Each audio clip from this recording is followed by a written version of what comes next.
नारद जी भगवान सदाशिव के पास पहुँचे और प्रणाम करके पूछा, हे भगवान, मैं आपका दास हूँ। मेरी एक जिज्ञासा है, कृपया उसे शांत कीजिए। श्री राधा देवी लक्ष्मी हैं या देव पत्नी, महालक्ष्मी हैं या सरस्वती? क्या वे अंतरंग विद्या हैं या वैष्णवी प्रकृति हैं?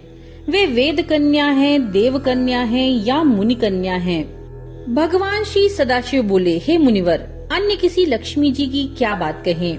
कोटि कोटि महालक्ष्मी जी भी राधा जी के चरण कमलों की शोभा के सामने तुक्ष हैं।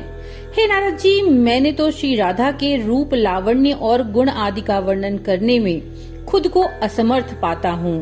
तीनों लोकों में कोई भी ऐसा समर्थ नहीं है जो उनके रूप आदि का वर्णन करके पार पा सके। उनकी रूप माधुरी जगत को मोहने वाले श्री कृष्ण को भी मोहित करने वाली है। यदि अनंत मुंह से कहना चाहूँ तो भी उनका वर्णन करने में मेरी क्षमता नहीं है। नारद जी बोले, हे प्रभु, श्री राधिका जी के जन्म का महात्म्य सब प्रकार से श्रेष्ठ है। मैं उसको सुनना चाहता हूँ। हे भगवान, सब व्रतों में श्रेष्ठ श्री राधा अष्टमी के बारे में मुझे बताइए। इस पर शिवजी ने बताया कि वृषभानुपुरी के राजा वृषभानु महान उदार थे। वे महान कुल में उत्पन्न हुए और शब्द शास्त्रों के ज्ञाता थे। अणिमा, महिमा आदि 8 प्रकार की सिद्धियों से युक्त श्रीमान, धनी और उदार चेतता थे। उनकी भार्या श्रीमती श्री कीर्तिदा थी। ये भी महालक्ष्मी के समान भव्य रूप वाली और परम सुंदरी थी। वे सर्व विद्या और गुणों से युक्त कृष्ण स्वरूपा तथा महापतिव्रता थीं।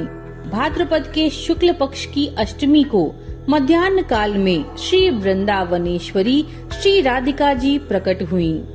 शिव जी ने नारद जी को बताया कि राधा अष्टमी के दिन व्रत रखकर उनका पूजन करना चाहिए। इसके लिए श्री राधा कृष्ण के मंदिर को ध्वजा, पुष्प, माल्य, वस्त्र, पताका, तोरणादि से सजाना चाहिए। 5 रंग के मंडप बनाकर उसके भीतर षोडश कमल यंत्र के बीच श्री राधा कृष्ण की मूर्ति स्थापित करनी चाहिए। ये मूर्ति पश्चिम दिशा की ओर रहनी चाहिए। इसके बाद श्री राधा जी की स्तुति और ध्यान करें और उन्हें सुगंध, पुष्प, फल, धूप आदि अर्पित करें। पूजा के बाद प्रसाद ग्रहण करें और रात में जागरण करते हुए श्री राधा कृष्ण का कीर्तन करें। शिव जी ने नारद जी को बताया कि जो मनुष्य भक्ति से राधा अष्टमी का अनुष्ठान करता है वह श्री राधा कृष्ण के सानिध्य में वृंदावन में स्थान पाता है और व्रजवासी बनता है। श्री राधा जन्म महोत्सव का कीर्तन करने से मनुष्य भव बंधन से मुक्त हो जाता है। जो व्यक्ति राधा नाम और राधा अष्टमी व्रत की महिमा गाता है उसी सभी तीर्थों का फल और विद्या मिलती है।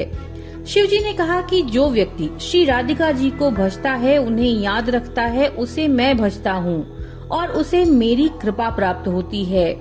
राधा नाम स्मरण कभी निष्फल नहीं होता। श्री राधा जी सर्व तीर्थमयी और ऐश्वर्यमयी हैं। श्री राधा भक्त के घर से कभी भी लक्ष्मी जी विमुख नहीं होती।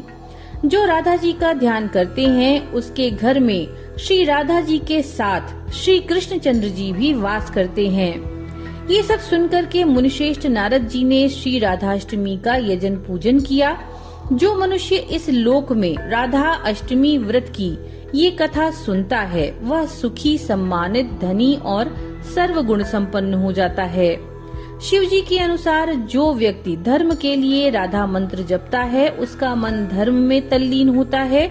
जो धन चाहता है उसे धन मिलता है। जो कामार्थी या मोक्षार्थी है उसे इच्छित वस्तुएं प्राप्त होती हैं। श्री राधा की भक्ति करने वाला सुखी, विवेकी और निष्काम हो जाता है।